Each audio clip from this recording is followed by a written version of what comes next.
Well, good afternoon, everyone. And first of all, I want to thank Fabian and Forward for organizing and inviting me to be part of this fantastic roundtable, where we're going to talk about neo-luxury, as you know it, the evolution of luxury towards new luxury, now into neo-luxury. I think we have three fantastic panelists here that are going to discuss the new trends and what's happening and how it's been evolving neo-luxury, uh, particularly evolving and accelerating this transformation post COVID-19 or because of COVID-19. We have three great people. First of all, we have Aaron Simpson. He from Quintessentially Group. As you all know, this company, this is more about the experience and as a neo-luxury concierge group in a way of finding that very, very, very particular experience. We also have Borja, he is the founder and the CEO of RHL Properties, extremely high-end luxury hotels and properties and villas throughout the world, and particularly in Mexico, that he has been telling us about all the different things they have been doing. And of course, last but not least, we have Quentin Desurmont from Traveler Made, and now it's Serendipitous by Traveler Made, which is the premier travel designer, the premier travel agency. And so it's the same topic from three very different perspectives, three very different optics. And without any further ado, I would just like to start a conversation by asking to my left, Aaron,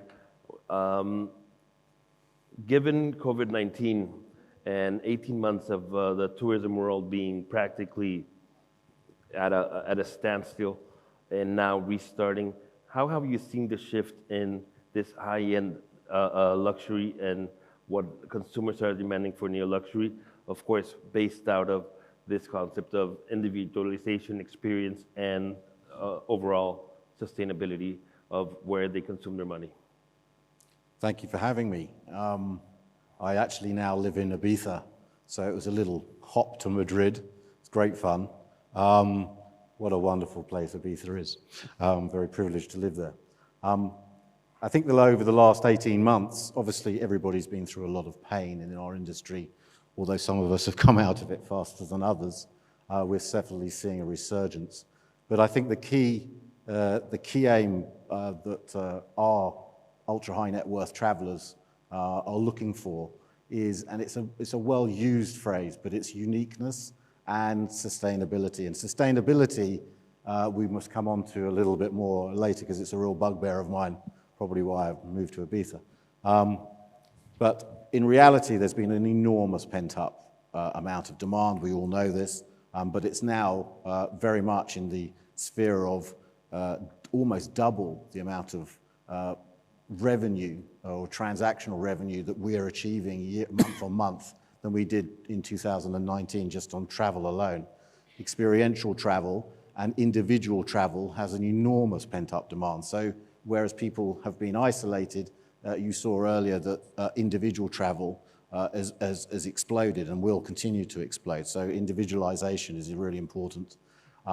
And then the concept of celebratory travel. So, 50th birthdays still happen, weddings still happen, bar mitzvahs still happen, but they haven't happened for 18 months. So you're seeing an absolute surge in that type of travel happening, and extremely high-end and high-value, high-margin travel in that regard. Just to give you a flavor, pre-pandemic, our clients were spending roughly individually $400,000 each. They're now spending closer on to $1 million each on their travel destinations. So the opportunity for places like Madrid is all on a plate, but we'll discuss how that plate is served to this audience later. Well, I would just like for Borja to continue on that same sense, but from the real estate point of view and from your new developments and what do you think clients are expecting. He already said what I think the main lines, but probably from your perspective, it would be interesting to know your point of view. Well, I absolutely agree with him. I mean, we are we are facing a moment in which individuals are looking for a travel most based on experiences and on memories. That's something that happened already previous to COVID-19, and most of the new generations, Z generations and so on, were actually convinced that they would like to spend most of their money on experiences more than on having things. No, they're changing the having for the living, and that's something that maybe COVID-19 has accelerated to other further generations, even for our generation or our father's generation, in which they were most based on having things than experiencing things, and this has changed, as he was mentioning. So the number of clients that will be demanding and that are demanding actually luxury and ultra-luxury experiences has increased drastically, and the money that we are willing to spend on each of the travels has obviously increased also. So that means that we as properties, we need to develop properties that gives answers to those needs, no? First of all, because as I absolutely agree that many celebrations are being taking place on these last months post or starting post COVID-19, and most of them will continue happening because people have realized on the last 18 months that what they really have at the really end, when everything stops, are memories and experiences and emotional connections. And that most of those are linked to traveling and traveling among others and experiencing times and experiences with your lovers. No?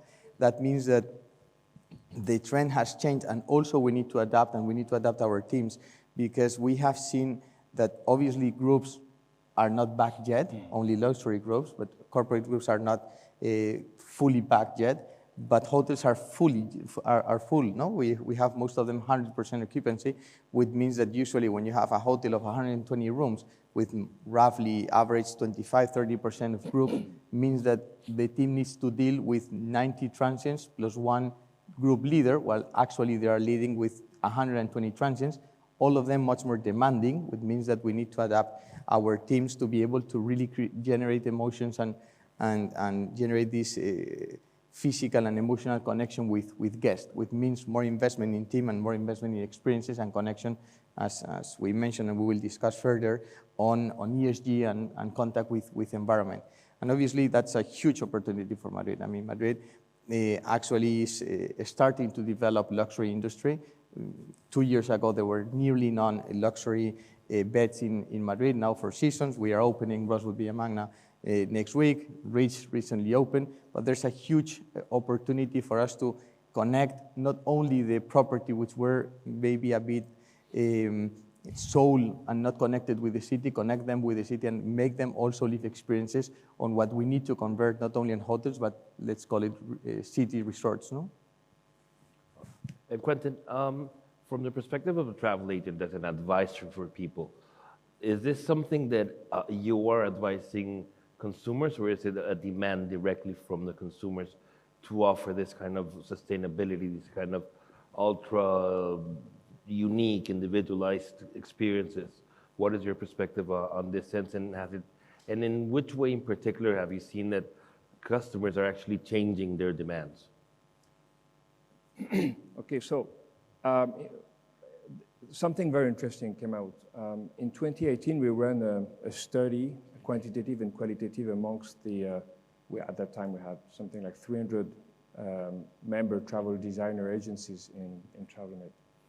And we came up with 6 trends in the luxury travel in the future, and with 4 major needs in our industry, challenges.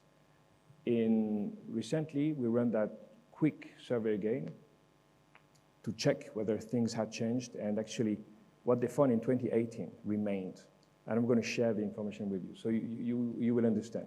They remain, but they have been emphasized, they have been taken more seriously, more important, and with more urgency and need to be activated fast. So I'm going to give you the 6 trends we had. Emotional travel, you guys mentioned emotions.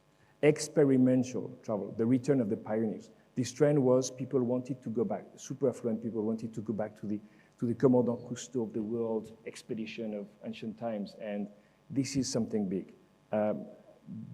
You understand that behind that you have discovering Mother Nature and looking after Mother Nature. Slow travel. Many people want to go at the pace of nature, not have complete switch from their day-to-day life, which is when you are ultra-wealthy people, you go so fast. Privacy. Privacy is something that was bigger and bigger during the pandemic and is still remaining. You know, private jet, private yacht, private houses, we've never sold so many. Last chance to see, farewell to Mother Nature. In 2018, people were scared that some species, some indigenous tribes will disappear. And they wanted to go there to see what they could do to leverage their wealth, their network, to help these people survive and these places to survive. This is more than ever something important. And the last one, feel the universe, going to these places where you can have beautiful sensations. So these trends, you know, they are still very much in the air du temps, and they're being referenced. But people want to accelerate that. They want to more urgency into that. The 4 challenges of the industry that we had and still remain: building luxury brands. People realize that in the luxury consumption of the ultra-wealthy, when you look at the luxury goods industry, they have luxury brands. In our industry, according to the criteria of these luxury brands in goods industry, we have no luxury brands. We believe we do, but we don't, if you look at the criteria they use, in fact. Second, CSR, corporate social responsibility, was already in 2018 something very big in our industry. Many people had already developed ecology in many places. It is obviously more than ever important. Talents. We try to help a lot of hospitality schools with TravelMade, and now talents are missing. Everybody we're missing people. Where are people? Where have they gone? What are they doing? You know, we need to employ more people. So that's a critical thing. And technology. We're not very techno-savvy in this industry, globally speaking. So this is, you know, there's a need now for accelerated need for brand storytelling, because storytelling is a way to move toward luxury branding. And this is what I would say, acceleration of this trend. There are very short-term needs, you know, with the pandemic. We've had to fix many things. But in the long run, in the coming years, this is what we have. No major change, but an acceleration and emphasis. And last but not least, there is a Damocles sword on our heads. The risk that there is another virus coming sooner or later, the risk that there is another kind of virus, you know, global worldwide cyber attacks, when you see that Zuckerberg companies went down for, I think it was more than 6 hours. These guys know how not to go down. It was something bad. So these are big threats, and everybody's kind of, we need to move fast. We're hungry. We want to visit the world. We want to do amazing things. They cannot now. We'll need 1, 2, or 3 years to recover fully because of airlines, because of countries closed, because of you know, it's going to take a while. Well, thank you so much. And well, those trends, I think they're very, very clear, and many of them are accelerating at a very fast rate. One of the things that the 3 of you mentioned was sustainability, which is at the core of neo-luxury, but it's not only at the core of neo-luxury, it's at the core of our survival as species. And one thing that I don't want to be controversial, but I do, is, are actually neo-luxury doing enough for sustainability, or is it just whitewashing, or is it just to make you feel better when you go to a hotel? And I'm sorry, because we just had a previous conversation, but I thought it was going to be interesting to have it on stage as well, of just the announcements on the hotel. Don't put your towel here, and because that way we don't have to wash it, blah, blah, blah, or whatever. We've all seen that in 3, 4, 5-star and ultra-luxury hotels. Yeah, but that's nothing. What are the 2 questions? 1, are we doing enough? 2, is this an actual demand from the customer, or is it a demand from the industry, which is very different? And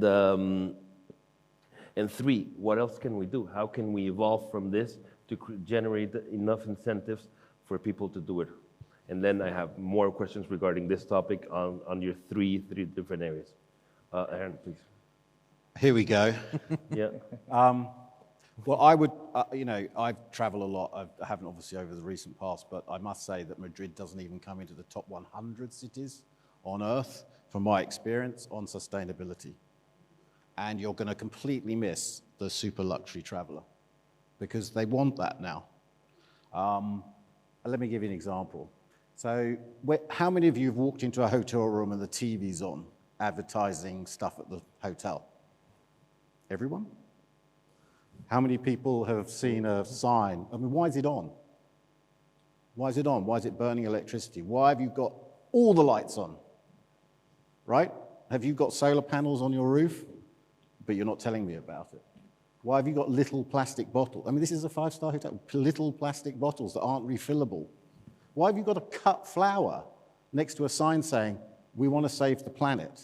Have you ever seen a potted plant in a hotel room that's growing? Simple stuff, right? But it just signals to the consumer you're thinking about it. You've had 2 years, sorry, I'm going to say you, because you're the Madrid travel business. You've had 2 years to think about this, right? And some of you are thinking about it, others aren't. Have you ever, I don't know if there's any hoteliers in here, but have you ever looked or asked your cleaning staff to show you the contents of the guest room bin? Because there's your answer. That's what your consumers are consuming and having to throw away in the room, right? It's all there. You just have to think about it and do it, but you're not doing it.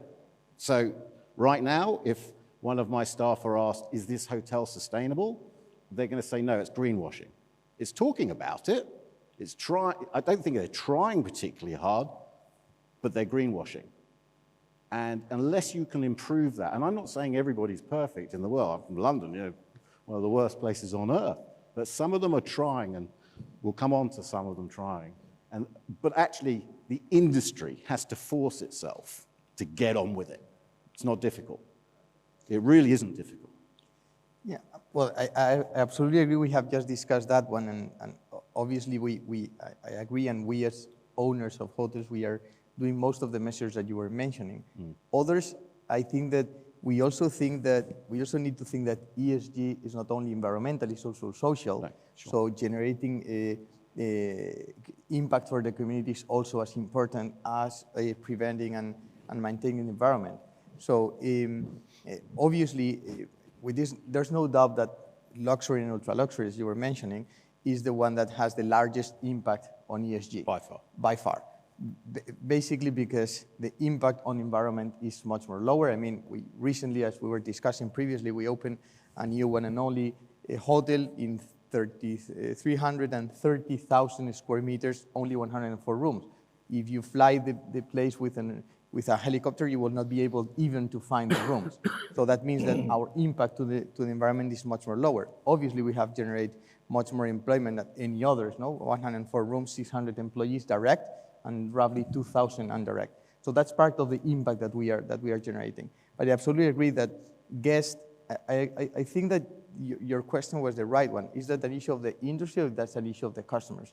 I agree, customers and our guests are being much more demanding on ESG, not only, as I was mentioning, on environment, also on social impact and living and understanding what the hotel is bringing to the community, which is something that at the end when you are renting a room for Christmas at $30,000 per night, obviously you have your peace of mind that if there's anything that you are impacting positive, that give also a bit of peace, because at the end you're spending $1 million on a week. Well, there's a lot of people which are having a lot of impact. So it's not only that we are doing green cleaning, as you were mentioning, it's also that also guests make their own green cleaning, because they want to have this environmental impact, but at the same time, they want to have certain comforts. You were mentioning, obviously, none of us has any more of these plastic bottles. We refill them. We have them. We have our own water treatment plant that generates our mineral water to be left on the rooms. Mm-hmm. But for example, we do cut flowers. We cut flowers from our own garden. If we cut them today, 2 days after, our garden will be open there, and we employ 180 people just gardening, which means that we are helping them to create an environment and ecosystem, no? We were discussing just in one of our properties in Mayacoba in Mexico, when we start building it, there were 6 types of different birds. Actually, we have more than 200. We are the largest bird reserve in the Riviera Maya. So obviously, this development is absolutely compatible with environment. We used to have, our mangroves were 4 meters high. We are actually over 13 meters high with mangroves. So I agree that there's a lot of room to improve. There's a lot of things to be done, but there are also, we need to match them with what really the guest is willing to receive, no? There's many things you were mentioning that we need to change. TVs, you were mentioning, our TVs are not open, are not started. But to be honest, it's not because we do not want to consume energy. It's because we think it's very intrusive for a guest to get into a room and have a channel explaining them what they can do. We are overselling them. Even if you just find there, welcome, Mr. Smith. I mean, everybody knows that, you know that Mr. Smith is there. What is luxury is having someone to taking him to his room, explaining his in room, making him feel comfortable and making him feel at home. Yep. That's not a room, that's a person. Once again, a social impact, no? So there's a lot of things that we need to change on the trend to make it much more luxury and also to be combined with all these ESG. And I agree with you that Madrid needs to continue doing things, but in fact it's doing a lot of things. I mean, Madrid traffic has improved amazingly with all these measures, with making much more pedestrian cities. Development of bicycles in Madrid has been developed very well. Even cars are being transformed to electric cars, and us as hotels and as I said, industry, we need obviously to be contributors of these ones, no? In order to make sure that we can help the city to become much more a sustainable city. So there's a lot of room to do, obviously. There's a lot of improvement, but I think that we are on the path, to be absolutely honest. Well, wealthy travelers who are successful entrepreneurs are very well aware. I mean, that's coming from, in our conference every year, we bring knowledgeable people about ultra-wealthy, people who do research and talk to them.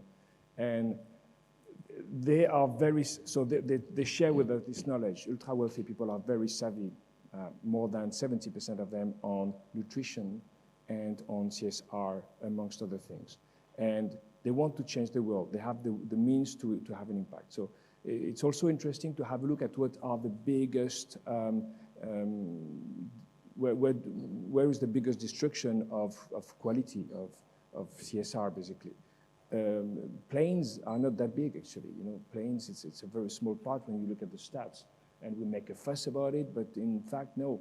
I'm going to say something that you're not going to like, but construction is the biggest creator of carbon, because you need to dig sand. Sand is being digged in the sea. You need to do the cement. Cement has to use oven at 1,800 degrees for more than 48 hours. So big carbon emission, but we need it. So the question is, there are many questions about CSR. Okay, it's a big thing, and it's not only about ecology. It's not only about Mother Nature, but it's also about human being and human attitude. I think a fascinating, we were discussing that before, a fascinating thing happening, if you still have time to go to the Venice Biennale of Architecture. The theme is, how will we live together? And you find many architects in the world who've been trying to develop solutions to protect people in very poor countries, reusing. So the whole challenge, how can we reuse existing buildings instead of constructing too many, or finding alternative solutions to the existing concrete solution. So I know we can't switch from one day to another. And you guys, I know you're doing research on alternative materials.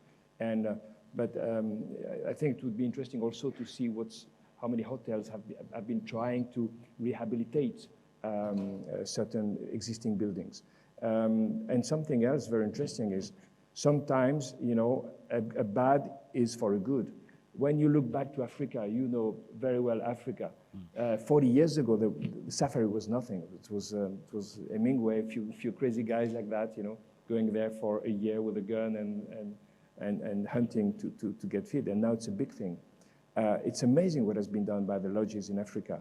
They have been able to retain a lot of inhabitants in small regions, and now you have lodges, small, very small lodges in Botswana with 200 staff, entire family living. So sometimes going there and building something, okay, it's not massive concrete over there, as you know, but going there, flying there, polluting a little bit, but they're very good in CSR over there. Well, it's worth because you give back, you give back to Mother Nature, and you give back to humans with more capacity to have inhabitants living here and growing vegetables, all sort of super healthy food, actually. So it is so important, and I think we have to be very cautious. It's difficult because we have no idea what we should do, really. Certain countries decided to stop nuclear power plants, but then they built new carbon power plants. And a coal power plant is polluting a lot, you know. You know who I'm referring to. We're all going to commit mistakes because we don't know everything. But we need to find ways to sensibilize everybody in our industry. So step by step, we're going to find the right solutions, and we're going to making a big move. They want it. They want the ultra wealthy. They want it. Yeah, but the problem is we don't have time. Precisely. So you keep on talking about step by step. So I'm going to get controversial again. We don't have time. And our CO2 emissions are already above 19 as a world. And we talk about it a lot. And even on the basic level of polluting our oceans, I was forced this morning to use a fucking plastic bottle, excuse my French. But come on. Refillable bottles are available. There are glass bottles. Why are we drinking out of plastic bottles? You had reusable ones earlier. Did we run out? Yeah? We've got to wake up to this enormous challenge. As you know the challenge size. The reason people started running off to indigenous populations around the world is because Sir David Attenborough came out in a BBC series in 19 saying that we're losing 1 million species, we've lost 1 million species on this earth. And it's happening on our watch. And as an industry, we've got to wake up and force each other through peer pressure or through legislation to get on with it. It's the biggest single issue that faces everyone in this room. And the bottom line is the super wealthy, because they have the power and the influence, can decide to tootle off to a Maldivian island and rent a private villa and sponsor turtle,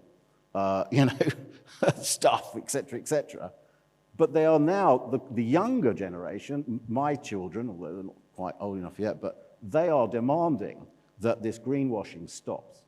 And it is really important that you guys pressure each other. This guy may be a beacon of success in ESG. So for goodness sake, highlight what you do to the industry and start to show people that have done it a certain way pre-COVID, during COVID, and now post-COVID. That's my point, is there's no lessons learned. Now, there may be some, but we have to do something about it. And if people buy with their pounds, shillings, and pence, then Madrid has to do something about it. You have to be a bit, and it's an enormous opportunity. Don't just slap it up on a slide saying, we're sustainable. You're not. I mean, I absolutely agree, and I think that this urgency is being translated by guests. I mean, yeah. What I was mentioning is, you were mentioning ultra-net worth individuals are clearly willing and requesting us to be much more sustainable. Part of it is still being greenwashing for them own, as I was mentioning. But I agree that the market is the one that's going to press them out, whether they are not able to implement all these ESG initiatives. I mean, there's no way that anyone will visit one of our beaches if we are not protecting it, if we are not protecting turtles, if we are not. Obviously, I think that, and I will say that most of the luxury and ultra-luxury industry is actually doing so. One of those more face washing, other ones we really think that is part of what we need to do. No, I mean, we as a company, we have our own foundation in order to give back, because we are in an industry that we are the ones that are being more benefit from something that we didn't put there. I mean, our holders are placed in magic places that were given to us by Earth. So our responsibility is to at least leave them on that state and even better for next generations. And the second one was social. We are able to provide the service we're able to provide because of the communities. I mean, having 600 people willing to receive, or 400 people in Villa Magna willing to receive people is because the community is committed with this one. So we also need to give back to the community. But that's something that our guests are going to force us to do. Saying that, I agree that we are urgent, and I agree with what you're saying. I mean, we know that construction is one of the biggest CO2 emitters, which I definitely agree. I think that now we need to separate. I mean, most of the big hotels being developed once again in our industry with this luxury in cities are reconverted hotel buildings. Four Seasons was reconverted, Villa Magna has been just reconverted, Mandarin has just reconverted. So we have not been, indeed, if you take a look to what we have done to Rosewood Villa Magna, we decided not to take out the facade because of how pollution it will be, and we have placed a new facade just in front of it, which will generate much more less emissions because of what we will need to build up. But if you go to other places, you were talking about Asia, or you were talking about Africa, or you can talk about Mexico, new hotels, new developments obviously need to be constructed. Obviously, we need to find the proper balance between what we want to offer and what we need to impact. No, I was mentioning that obviously, if you build in 33 hectares, only 100 rooms, obviously your impact is much more lower. You will need concrete, because at the end, we also need, all of us, we need to understand what we are also asking to receive. I mean, none of us will live on a wood house in Hyde Park in London, obviously. Everyone needs to have, so we need to find the proper balance and how we can compensate what we are generating on one side with what we are generating on the other side. No? Yeah, but that brings us to a very interesting point, because I see a huge divide between high-end, ultra-luxury, ultra-wealthy, and their demands, because they are aware of things, and they might demand from you and from your products to be sustainable, to be this and that. So my question is more, because this is not only a top-down or a bottom-up decision. How much does regulatory, do you think there is a lack of regulatory decisions within the countries, the cities? Do you think that it should be more strict? You all, the three of you, with all the respect, and still don't want to be controversial, we're talking about sustainability, but I think we're way past sustainability, and we need to be talking more about reparations more than sustainability, of course, but even I think that we are past the point of no return in so many different areas, particularly the oceans, but the rest of particularly the oceans, but the rest we are past the point of no return. How much do you think that those regulations should be self-regulated within the industry, should be regulated within a state, within the tourism industry? Do you think that institutions are doing enough because for you, it's different than from the rest of the tourism industry, but yeah. You, as you said at the beginning, particularly you, Borja, you said, this ultra-wealthy people set trends, and they set the most important trends in what is going to be happening for the rest of the industry. So where does those regulations need to come? Are they enough? Are they not? And what would you propose moving forward? And going back to the event topic, going forward, what needs to be done? What would you do? The problem is that we are over-regulated in many things. I mean, we already regulated that plastic will need to disappear in the following years in Europe, for example. But the problem is that this is an issue of mentality. It's not an issue of transferring all the responsibility to authorities by regulation. I mean, this is part of the mentality that we really need to implement. If it's true that our kids are willing to really face this one, they also need to understand what will be the cost. Because obviously this is not, the reason because most of the less impact came from luxury and ultra-luxury terms is because it's the most expensive one. Clearly, it's much more expensive to refill a bottle of water and have a water treatment than buying this one. Absolutely, it's much more expensive. So you regulate for so many broad scale of people that the solution is more the mentality of the ones that we are offering the services and the mentality of those that are asking for the service. and understanding that they will need to pay for that one. Okay, so I'm going to say that's partly true. I'm a member of a club called The Hub in Ibiza, and they have glass bottles that they fill with osmosis tap. And actually, you buy that glass bottle, and you give a euro to buy that bottle of water.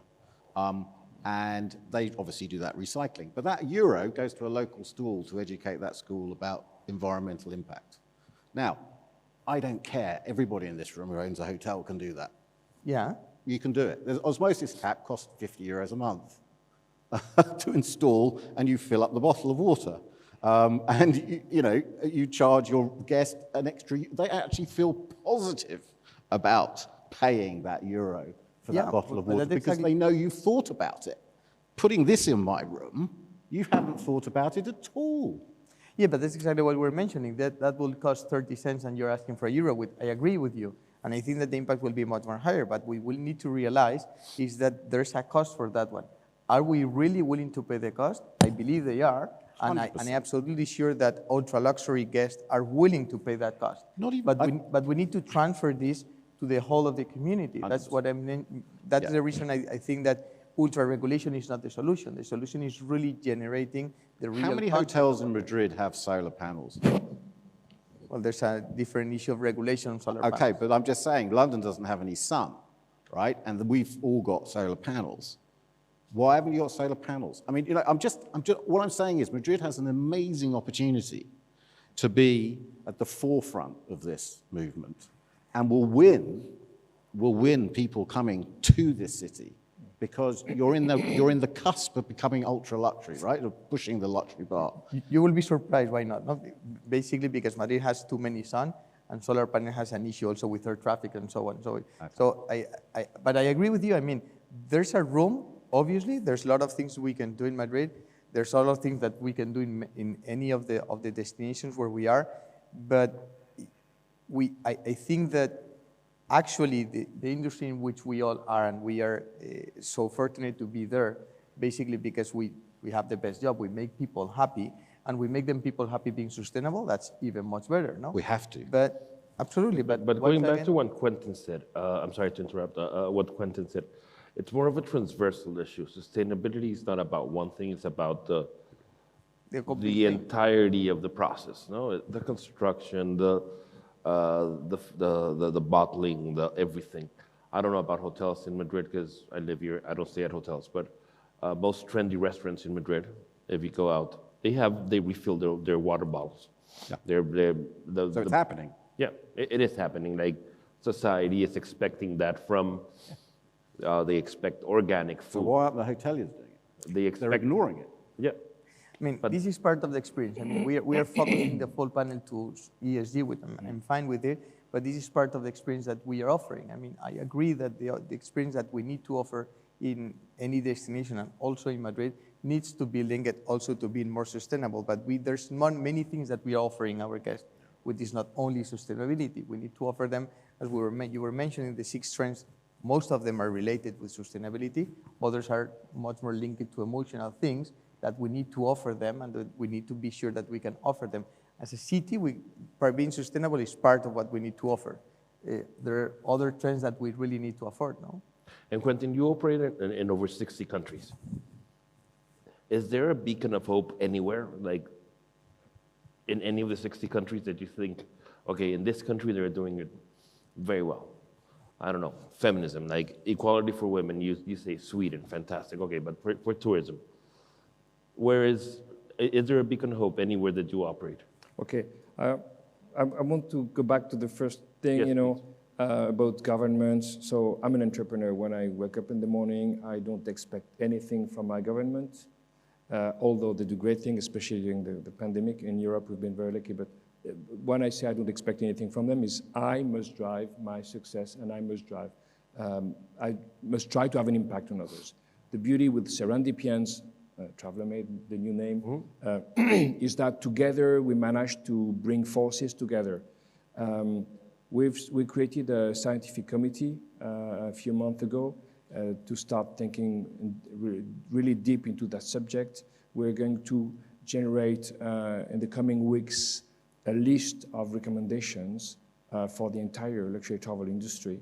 And we're going to come up with very creative ways. Okay, we all know the United Nations recommendations for corporate social responsibility, ESG, and so on. But we're going farther because we're coming up with very concrete ideas, not only for us, on how can we do. And again, it's not switching from one day to the opposite. No. It's moving. We can't move so fast, but I'm trying to have an impact by bringing all these guys together around the table. So what I'm saying, having creative ideas, it's also having an impact. We have a role to educate our clients. You can educate your clients. We can educate our clients as well.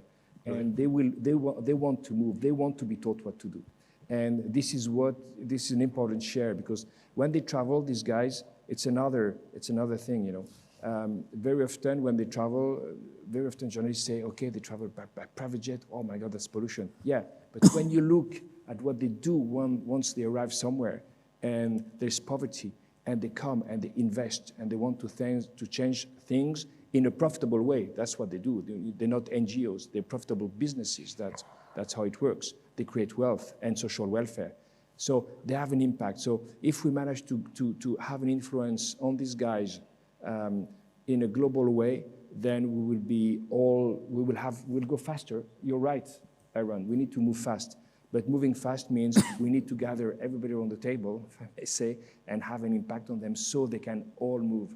So this is what we're going to try with this initiative. And it's not going to be like, okay, we're going to put a white paper and guys, okay, this is what you have to do. No, we're going to make it very interactive. We're going to bring a lot of great stories coming from, and that's your second question, from certain countries, certain lodges who've been able to create amazing solutions and bring them on the table to say, okay, guys, this is your one-stop shop. Look at the best practices that have been developed. It might be not good for you in Mayakoba, but it might be good for you in Africa, sure. And you can get inspired anywhere in the world, even a city, to do things. So that's what we want to do, to be active and try to have an impact and be efficient. No. But there is, I think, a great divide between actual reality and the ultra-rich, and there should be some, you are probably an idea of best practices.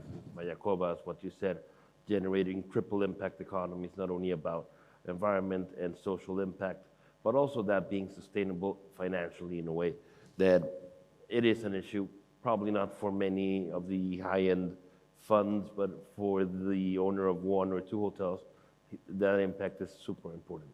It's extremely important. And integrating society is absolutely true. But this huge divide between your world of the ultra-rich and actual society, how can we close that gap? Or how do you believe that moving forward we can close that gap to have the same objectives? I mean, I don't want to be political, but I spoke about state regulation. You spoke more about market regulation, what the market is gonna demand. But the market is, there is a certain elasticity in price, probably, but of 5–10% elasticity price if it's sustainable or not. But Aaron, what do you, Madrid has long ways to go. I understand, but I don't think it's only Madrid. No. I'm just in Madrid. No, we are in Madrid. I say this everywhere. Is there anywhere you don't say this? No. No. And that's a real shame. But you talk about, I mean, we should move off sustainability because I know there's a lot more to talk about, but you know, some of the really basic stuff costs no money, right? And I didn't even see the basics. So, you know, if people like you can say, this is how you can do it and shout about it, because I think it's just a complete lack of thought. You know, most of the solutions are out there, like refillable bottles are out there. They're actually cheaper in the long run than these little plastic things. I mean, I'm going to go on about it, but, you know, osmosis bottles for water rather than little plastic bottles. You just got to have the will to do it. And if you do those little changes, then at least the travelers at any level, ultra-rich or not, you know, will appreciate the fact that you've spent the time and thought and effort to do it. That's all it is. So don't put a sign saying, please put your towels in the bath next to well, cut flower. I've actually never been in a hotel room that has potted plants.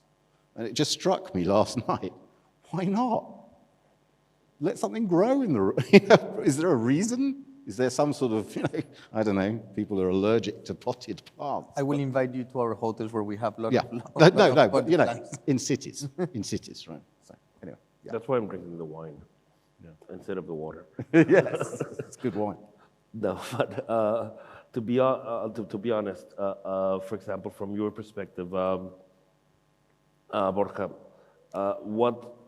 what would you recommend to the City Hall of Madrid that they are here? The City Hall of Madrid is here, and they can actually do something about it. They can actually put a tax on carbon compensation, for example, which that's not the way to go. It's just paying for your faults. I understand. But at least it's doing something instead of doing absolutely nothing. What would you recommend from your experience as a best practice hotel? I mean, it's not me clearly the one who's going to suggest for additional taxes in Madrid, even more in Not these me. days. No. Even more in these days where there's a lot of discussions among those ones. But no, I mean, I will say that I think, and this was I was arguing, I think that Madrid is focusing this sustainability effect. I agree that there's a lot to do. Nothing can be done from one day to the other, but I also agree that we are on a hurry and there's no more time. But I mean, Madrid just presented their 360 sustainability project with all these surrounding traffic, surrounding cars, surrounding.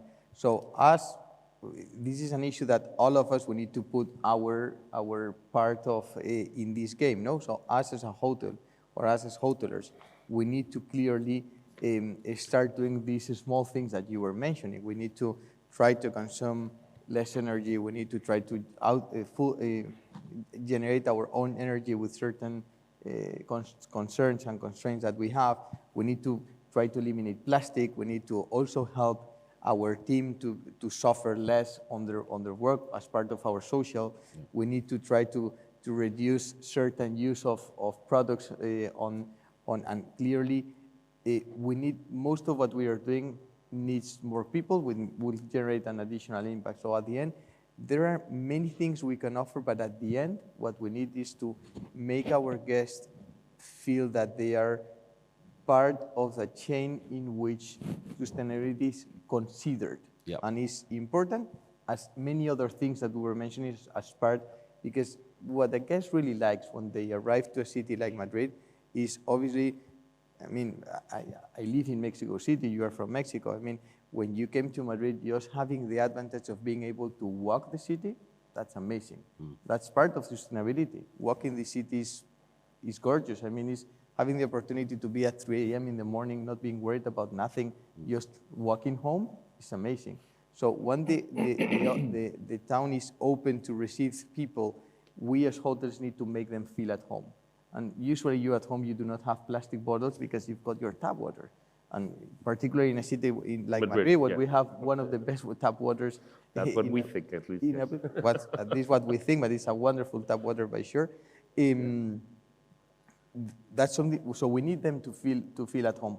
Feeling at home means that part of it needs to be social and environmental. Obviously, there are other many things that we need to do, because the biggest thing we can do for the city is to bring guests here and to make them conscious that traveling to a city is leaving the city, and that's part of the impact also of the social part. That's part of neoluxury. And that's exactly part of the luxury. I mean, this is the luxury which the Town Hall of Madrid now call it, which is absolutely true, the high impact tourism is exactly that. I mean, it's the one that is able to pay more and is able to pay a premium because of sustainability. It's the one that really generates much more impact on the community, because the ones that most expend is the ones that do not pay on their country and came here with their bonus already paid. It's the one that really generates impact here, the one that generates more labor, with more social. So what we need to do as hotels is try to balance both things and help the city to be developed on the proper manner, being social, being ecological, so being ESG, and at the same time develop what Madrid has to offer, which is amazing. Yep. And that links back to Quentin. What is the role of the tourist industry to teach, to be to teach the tourists? I don't know. That's what you just said, that you can guide the tourists towards a different kind of consumption. You were talking about, not now, Aaron, but you were talking about the Nespresso cups. Okay, fantastic. Oh my God. I have a super automatic coffee maker in my house, so I only use the coffee beans, and and whenever the coffee's out, I put it in my plants, and it's fantastic, and it's great. But is that, can you go a little bit into that, about the role of your role in teaching citizenship to tourists in a way? Okay. One of the first conferences we did, a lady from McKinsey Luxury Practices based in Paris, she came and she tried to, she defined for us the 4 Ps of the luxury traveler's needs. The last, but not the least, the most important was, she made it with 4 Ps to make it easy to remember. The last one was personal development. From their knowledge, ultra wealthy people want to learn. They're not traveling just for nothing. They want to learn some stuff. These guys are smart people, okay? Entrepreneurs, they've been working for 20 years. They've been in a grotto, in a cave for 20 years. And suddenly they're going outside. Sometimes they're just smart, they have great studies, they've been working, studying hard. And suddenly they can afford to discover the world, and they want to discover many things in the world.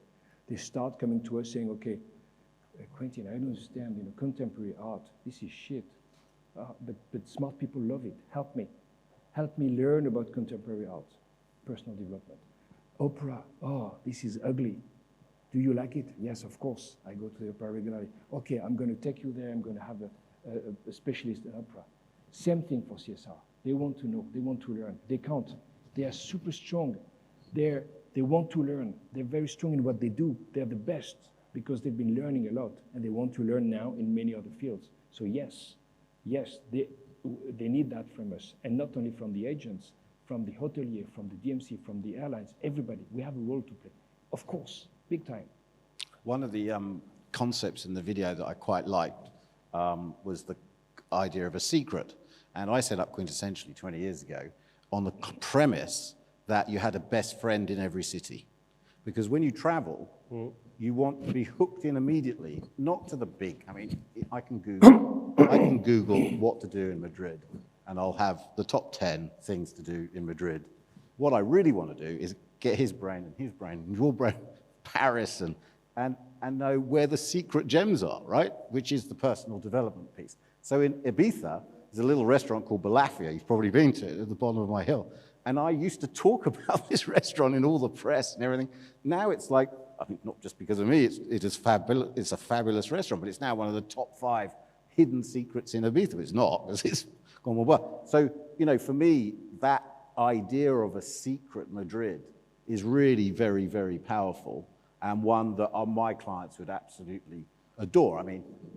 Paolo here in Madrid has looked after some enormous clients of ours, multi-billionaires from America, handheld them around Madrid, and the experience is second to none compared to him, Googling it or asking a tour operator in America what to do. They're going to give him the normal list. So that's, I think, an incredibly powerful personal development theme that I think Madrid is sitting on a goldmine. And what we like to do, with the rebranding of TravelMade, Serendipians. We are Serendipians because we are believers in serendipity. Serendipity is an amazing word and very used in the Anglo-Saxon world more than any other. Do you know where it comes from? It comes from Serendip. Serendip was the ancient name in Persian of Sri Lanka. And Sir Horace Walpole in 1754 coined a former legend of the 3 princes of Serendip. The concept is that these guys decided to start to go on a trip, being ready to make whatever encounter that would have an impact on them and change their life. And that's what we need to do. That's what we do. That's what you described just now, and what we do in luxury travel, and the hotelier can do that. Last weekend, I took my 3rd child to Milano for his 10th anniversary, and he was 12. And okay, he's a good soccer player, Nations League, and so he had a picture with the trophy of the National League, but I took him to the opera, the La Scala, first time, and I went through a serendipitous moment, a real one, not the one prepared by anybody, I hope so. Sitting in front of my son started to say, okay, Daddy, I'm going to look at that little screen on the back seat so I can understand what they say. And the gentleman just in front of me turned and said in French, oh, you can watch my screen if you want, in French. The guy was an opera critic. He was writing for the French opera magazine. We spent the evening with him. He was telling us amazing stories. You know, I learned so much. My son was like looking at him. Oh my God, there's a guy specialized in opera. Can it be? So I'm trying to link luxury branding, CSR, anything that is needed for the planet. I will never forget a phrase from a lady who talked in our conference. She was the head, Barbara Vashin. She was the head of the leather good collection at Hermes. And I asked her to come and talk about elegance. What is elegance? And bottom line, the reference we have about what is elegance is nature, Mother Nature. It's the ultimate reference we have. Everything, our eye, our taste, everything, the ultimate quality of elegance is nature. If the leaves, if the colors were different, if the animals didn't move so elegantly, differently, we wouldn't be elegant as we are. We would be elegant in a different way because this is what inspires. So it's all linked together. Luxury branding, luxury products, luxury experiences, Mother Nature, CSR. It's a big thing. Lastly, we have like 45 seconds or a minute or two. As a closing statement, Borja, what are the key aspects for you, if you can summarize it in a minute, that the hotels, or not hotels, because we focus on hotels, but it's the whole tourist experience, the whole neo-luxury tourist experience, which is sustainable, which is everything, and hotels are a big part of it. If you could say 3 or 4 suggestions of where should the tourism industry move into, and what is neo-luxury advancing that the rest of the industry is going to follow? Well, this is exactly what we're mentioning and what we were mentioning. You know, I mean, this is everything. I agree with the trends that you mentioned at the very beginning. This is an issue of being emotional. I mean, our guests, all the guests in any segment, they can select many places, but in our particular segment, in neo-luxury or in ultra-luxury, we are competing with the world. We are not competing Madrid, Barcelona, Madrid, Spain with France or with Milan. We are competing against the world. I mean, any of our travelers can go any part of the world. So we need to make sure that we offer them the holistic experience. So that means that we need the town, we need the opera, we need the experts on the opera, we need the hotel, we need the airport, we need the connections. So we need all together to work on offering an amazing experience in whatever is the level, starting from the moment in which they land in Spain to the moment they leave Spain. That means that's the airport, that's the transportation, that's the hotel industry, that's the restaurant, that's the cultural offer, and obviously it's part of is part of the nature. So, and I think that Madrid has, we were talking, and unfortunately we didn't have the time of discuss the huge potential that Madrid has for this luxury and ultra-luxury segment. I mean, we've got a city which is green. In fact, I mean, it's one of the greenest cities in Europe. I mean, walking Paseo de la Castellana, walking Paseo del Prado, just when we just exit now, is an experience from it. So what we need to do, and this is part of our responsibility, is also take care of that one. No? We just renovated Villa Magna, and if you see it now, it's absolutely linked with the green of Paseo de la Castellana. No? It's going to be absolutely green. It's bringing the green inside. And what we are trying to do now with the new concept of the hotel is to bring the guest to be seated in the middle of the old Anglada building, the old Anglada house, to be seated in the middle of Paseo de la Castellana and enjoy nature and enjoy having a gin tonic, just seeing what Madrid has to offer, the silence when you have to be silent, and at the same time, when you want to go to the best restaurant, you can go to the best restaurant. So this is just an issue of really trying to give the guests the experience they are looking for. Some of them are looking for quiet travel, other ones are looking for having excitement. And Madrid is a city that can offer all of them that one. The only thing we need to do is to make them feel at home. That's exactly the secret. If you make someone feel at home, they feel comfortable, they will return back.